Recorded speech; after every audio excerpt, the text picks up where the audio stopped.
नमस्कार बच्चों, मैं डॉक्टर हेमा देवरानी आज आप लोगों को कबीर पढ़ाऊंगी। इससे पूर्व मैंने आप लोगों को कबीर के विषय में बताया था कि कबीर किस प्रकार से भक्ति काल के ज्ञानाश्री शाखा के जो हैं संत काव्यधारा के जो एक पुरोधा कवि के रूप में हमें दिखाई देते हैं। इससे पूर्व मैंने आप लोगों को पढ़ाया था कि कबीर जो हैं भगति भजन हरि नाम है, दूजा दुकपा मनसा वाचा कर्मणा कबीर सुमिरन सार। इन पंक्तियों को मैं आपको पढ़ा चुकी थी कि कबीर किस प्रकार से राम की भक्ति के प्रति अपने समर्पण की भावना को प्रस्तुत करते हैं।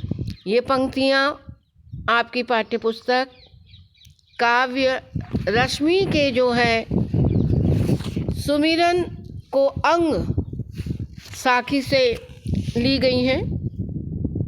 पंक्तियां हैं, कबीर सुमिरन सार है और सकल जंजाल, आदि अंत सब सोधिया, दूजऊं देखूं काल। तो देखो बेटा, कबीर जो है भगवान के प्रति, ईश्वर के प्रति, राम के प्रति एक महत्व को जो है अभिव्यक्त करते हैं। यानी ईश्वर के प्रति जो उनका समर्पण भाव है, ईश्वर के प्रति जो महत्व है, उस भावना को कबीर अभिव्यक्ति देते हैं। और भक्तकालीन अन्य कवियों के समान कबीर के मन में भी चाहे निराकार राम के प्रति आस्था रही है। इसीलिए कबीर क्या कहते हैं? कबीर कहते हैं कि बार बार वो इस बात की चर्चा कर रहे हैं कि कबीर सुमिरन सार है।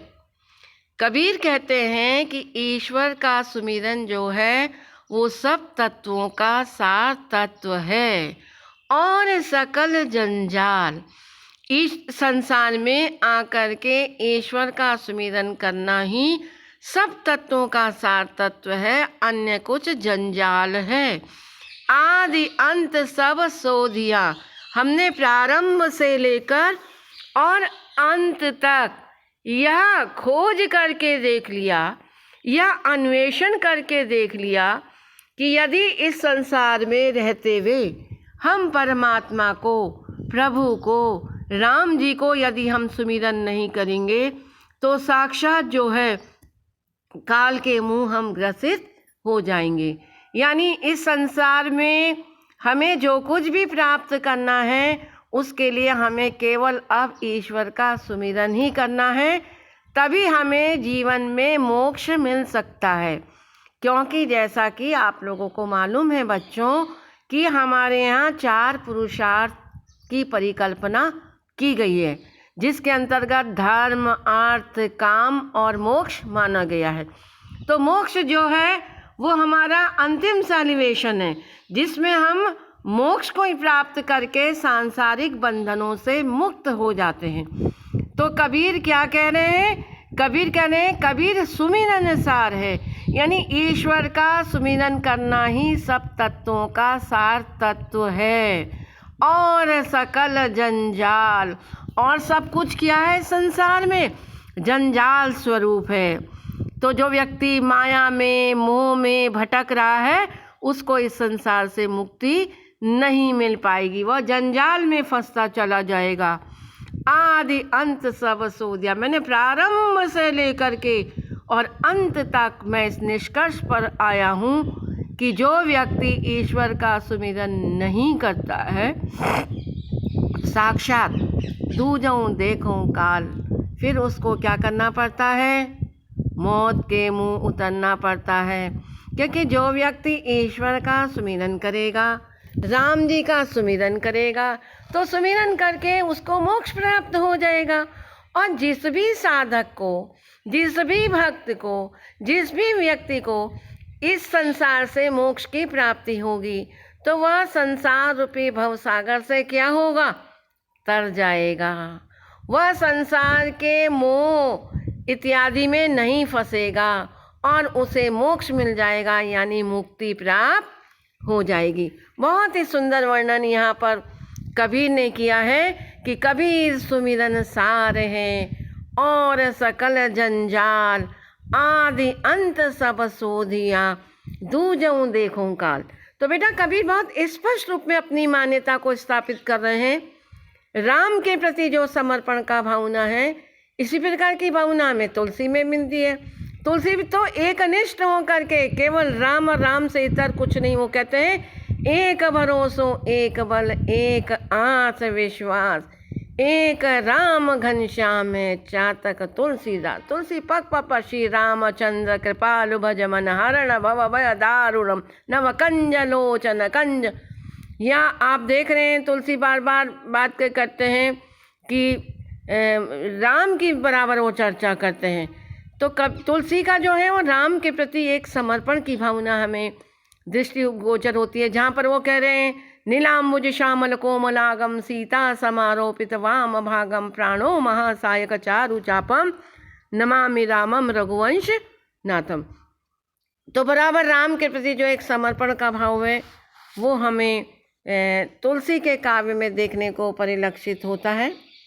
तो बेटा इसके बाद आप देखिए तुलसी के साथ जब कबीर की हम चर्चा कर रहे हैं, क्योंकि हमें तुलनात्मक रूप से सांस्कृतिक और साहित्यिक रूप से हमें बताना पड़ेगा कि कबीर के युग के अन्य कवियों ने भी राम के प्रति एक निष्ठा को, समर्पण भावना को अभिव्यक्ति दी है। तो उसका प्रभाव हमारे कबीर पर आता है, क्योंकि कबीर जो है वो रामानंद के शिष्य रहे हैं और रामानंद के शिष्य होने के नाते कबीर जो है ज्ञानाश्रय शाखा के भी कवि हैं, संत काव्यधारा के भी कवि हैं। कबीर के राम जो हैं वो निराकार राम हैं, जिनका वो राजा दशरथ के पुत्र राम जो हैं वो कबीर के राम नहीं हैं। कबीर के राम जो हैं वो निराकार राम हैं, जिनका कोई रूप नहीं है, जिनका कोई आकार नहीं है, जिनकी कोई आकृति नहीं है। लेकिन राम की परिकल्पना जो है कबीर ने बार बार की है। और बार बार कबीर क्या कह रहे हैं, चिंता तो हरि नाम की और न चिंते दास, जे कछु चितवे राम बिन सोई काल को पास। कबीर बार बार कह रहे हैं कि भक्त को इस संसार में आकर के केवल हरि का यानी राम जी का ही चिंता करना चाहिए, यानी प्रभु के सुमिरन में अपने मन को लगाना चाहिए और इस संसार में आकर कुछ भी चिंता नहीं करनी चाहिए। जो भी चिंता करनी चाहिए किसकी करनी चाहिए, प्रभु की करनी चाहिए, राम जी की चिंता करनी चाहिए और किसी की चिंता नहीं करनी चाहिए। इसीलिए वो कह रहे हैं कि जे कछु चितवे राम बिन सोई काल को पा, चिंता तो हरि नाव की। ईश्वर रूपी प्रभु रूपी नौका में बैठ करके और न चिंता दास, भक्त को और किसी का सुमिरन नहीं करना चाहिए, केवल राम का सुमिरन करना चाहिए। जे कछु चितवे राम बिन, क्योंकि राम के बिना सोई काल के पास फिर तो मृत्यु होनी है, क्योंकि यह सबको पता है, यह जीवन का शाश्वत सत्य भी है कि जिसका जन्म हुआ है उसकी मृत्यु निश्चित है। यह जीवन जो है वो क्षणिक है, क्षणभंगुर है। इसलिए इस संसार में आकर के भक्त को जो है प्रभु में, परमेश्वर में, परमात्मा में अपने मन को लगाना चाहिए, उस मन में लीन होना चाहिए। इसीलिए कबीर बार बार उस परमात्मा में मन लगाते हुए इस बात की चर्चा कर रहे हैं। फिर कबीर क्या कह रहे हैं, पंचसंगी, वो इस बात की चर्चा कर रहे हैं कि पंचसंगी पिउ पिउ करे, छठा जू सुमिरे मन, आई सूती कबीर की पाया राम रतन। आज कबीर की जीवात्मा रूपी प्रियतमा ने परमात्मा राम रूपी परम रत्न धन को प्राप्त कर लिया है। क्यों? क्योंकि कबीर की जो पांचों इंद्रियां हैं, कबीर क्या रहा है, पंच संगी पिउ पिउ करे। आज मैं अपनी पांचों इंद्रियों के साथ, चाहे वो ज्ञानेंद्रिया हो, श्रवण इंद्रिया हो, तो कबीर कह रहे हैं मैं इन पांचों इंद्रियों के साथ मिल करके, छठा मेरा मन, मेरी मन रूपी जीवात्मा इन पांचों इंद्रियों के साथ मिल करके परमात्मा को पिउ पिउ करके जप रही है, यानी परमात्मा का सुमिरन कर रही है, परमेश्वर का सुमिरन कर रही है। अब मन राम ही रैया, आज मेरी जीवात्मा जो है परमात्मा में लीन हो गई है। शीस नवा हो काही, आज मैं राममय हो गई हूँ। तो इसीलिए वो कह रहे हैं पाया राम रतन, आई सूती कबीर की पाया राम रतन। आज कबीर की प्रियतमा को, कबीर की जीवात्मा को जो है राम रूपी रत्न धन की प्राप्ति हो गई है। बेटा, राम रूपी रत्न की प्राप्ति को इसी प्रकार मीरा भी कहती है, पायो जी मैंने राम रतन धन पायो। बहुत सुंदर सुंदर वर्णन हमें ये भक्तिकालीन कवि करते हुए दृष्टिगोचर होते हैं। कबीर के समकालीन कवि राम की महिमा का वर्णन करते हैं। मीरा जो कृष्णमय है, राममय है, वो भी कहती है पायो जी मैंने राम रतन धन पायो। तो राम की भक्ति को उस रत्न के रूप में वो प्राप्त करते हुए दृष्टिगोचर होते हैं। तो बहुत ही सुंदर ढंग से इसमें वर्णन किया गया है कि पायो जी मैंने राम रतन धन पायो। तो कबीर की जीवात्मा क्या कह रही है?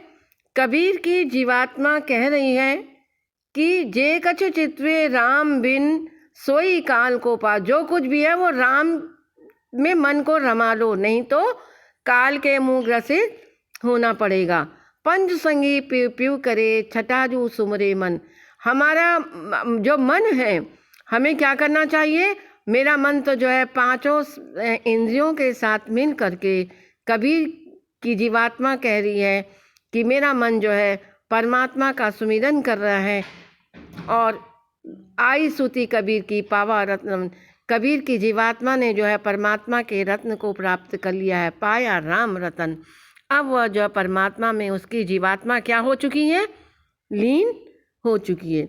तो देखिए यहाँ पर बहुत ही सुंदर वर्णन किया गया है। एक दोहा और देखिए, तू करता तू भया मुझ में रही ना हूँ, वारी फेरी बली गई जिद देखो तित हूँ।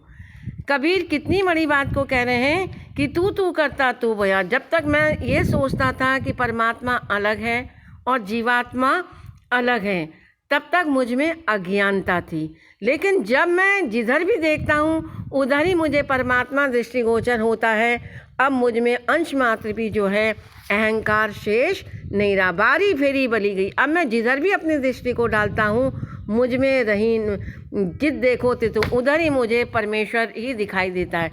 यानी जिधर भी मैं अपनी दृष्टि को डालता हूँ उधर ही मुझे जो है परमात्मा राम ही दृष्टिगोचर होते हैं। पहले मुझ में अहम था, अहंकार था। मैं अब इस बात को जान चुका हूँ, मेरा अहंकार समाप्त हो चुका है और मेरी जीवात्मा का जो है परमात्मा में लीन हो चुकी है। मैं राम के महत्व को समझ गया हूँ, इसलिए जहाँ भी मैं अपने ज्ञान रूपी दृष्टि को डालता हूँ उधर ही मुझे परमात्मा रूपी राम जो है वो दृष्टिगोचर होते हैं। तो बेटा, इन पंक्तियों में कबीर ने जो है स्पष्ट रूप से बताया है कि अज्ञानता के समाप्त होते ही ज्ञान के प्रकाश में भक्त को परमात्मा के दर्शन उपलब्ध होते हैं। और कबीर की जीवात्मा भी क्या कर रही है? कबीर की जीवात्मा भी जो है वो परमात्मा के दर्शन को प्राप्त कर रही है। आज जिधर भी वो अपनी दृष्टि को डाल रही है उधर ही जो है उसे परमात्मा के दर्शन प्राप्त हो रहे हैं।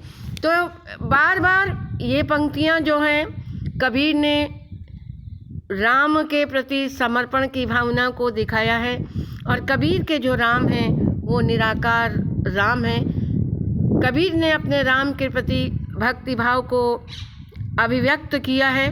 कबीर के समान तुलसी ने भी अपने जीवन में राम के प्रति एक अनिष्ट भक्ति भावना को अभिव्यक्ति दी है, जहाँ पर वो कहते हैं एक भरोसो एक बल एक आँच विश्वास एक राम घनश्याम है। और चातक तुलसीदास राममय हैं। बार बार राम के प्रति एक समर्पण की भावना को निश्चित रूप से वो अभिव्यक्ति देते हैं। इस प्रकार से दोहा छंद है और कबीर की जो है वो एक मिश्रित भाषा है।